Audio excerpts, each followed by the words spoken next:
mo yun, pero ito Carla, lilinawin ko lang ha. Ako, seryoso ako sa'yo. Handa akong maghintay kung kailan pwede na. Kung kailan handa ka na. So, ayun no. Maraming nga ang kinilig dito, my God. Kasi sinabi nga po ni Jomar na handa nga po siyang maghintay.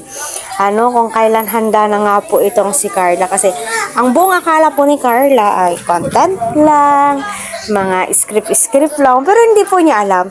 No? So, mararamdaman mo yan, Carla, no? Lalong-lalo na babae din po ako. Hindi ko po nararamdaman kay Jomar na biro lamang po yung mga sinasabi niya. Kasi sa effort pa lang, no? Kita po natin yung effort niya kay Carla, no, andoon total package na po talaga.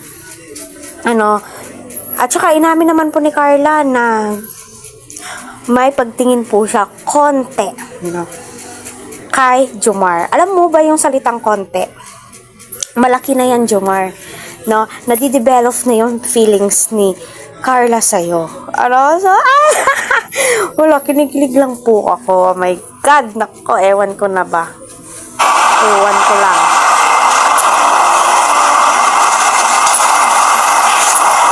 No, parang hindi pa po siya satisfied sa mga sinabi ni Jomar sa kanya. Pero alam mo, Carla, mararamdaman mo yan. No, ika nga po nila, mararamdaman mo na mahalaga ang isang tao sa'yo kapag mula siya sa paligid mo. No, mararamdaman mo kung tahimik siya, hindi kayo nagkita, hindi siya nagparamdam, doon mo mabavalue po talaga na, ay, mahal ko na pala siya. Ay, ewan ko ba dito sa Jomcar na to.